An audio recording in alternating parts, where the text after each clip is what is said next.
আসসালামু আলাইকুম। কেমন আছেন? আশা করছি ভালো আছেন। আলহামদুলিল্লাহ আমিও ভালো আছি।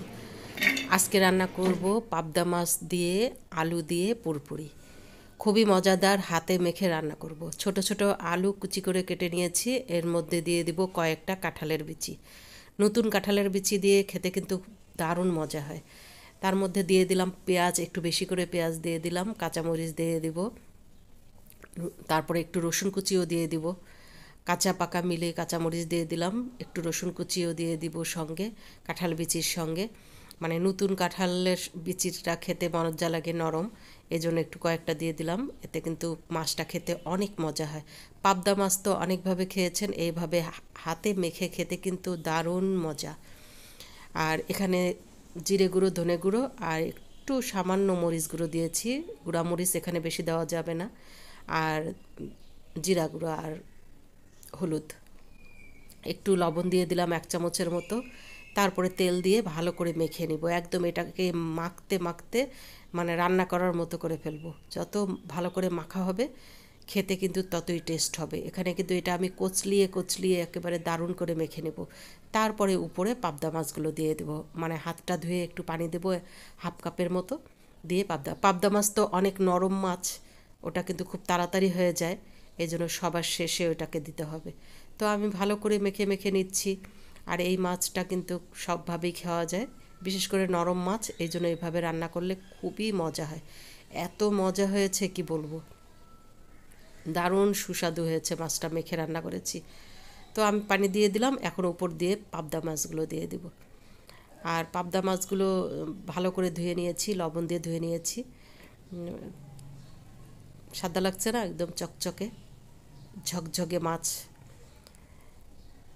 ঈদের পরে কিন্তু অনেকের একটু মাছ একটু বা হালকা জাতীয় একটু খেতে কিন্তু ভালোই লাগে, তাই এটা এইভাবে রান্না করে খেলে কিন্তু ভালোই লাগবে। আর ছোট ছোট আলুগুলো কুচি কুচি করে দিয়েছি আজকে। এই তো আমার মাখামাখি শেষ হয়ে গিয়েছে, এই পানিতেই হবে। আমি একদম পুরো আর কোনো নাড়াচাড়া করব না। জিরে গুঁড়ো, ধনে গুঁড়ো তো একবারে দিয়ে দিয়েছি, আর কিচ্ছু দেবো না এখানে।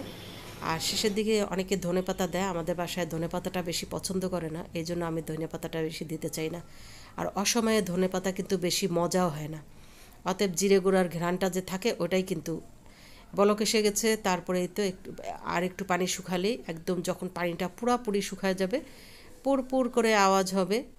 পুরপুরা মানে মাছের পুরপুরি, মাছের চচ্চড়ি, এই আর কি। তখন নামিয়ে ফেলবো এটাকে, পুরো পানি শুকায় ফেলবো আমি। তারপরে কিন্তু খেতে ভালো লাগবে। আর লাল লাল মরিচগুলো এগুলো একটু গাছ থেকে এনে এনে দিয়ে দিই, খেতে কিন্তু ভালো লাগে, দেখতেও ভালো লাগে। চিকন ছোট ছোট মরিচ।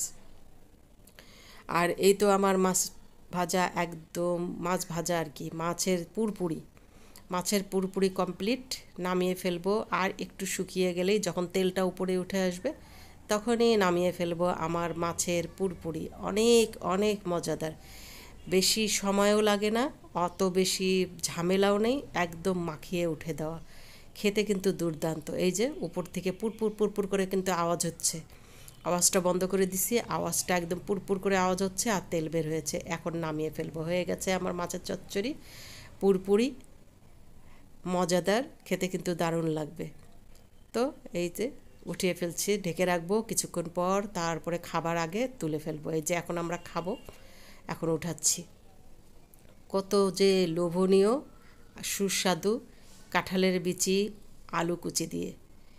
আল্লাহ হাফেজ, সবাই খুব ভালো থাকবেন, সুস্থ থাকবেন। আল্লাহ হাফেজ।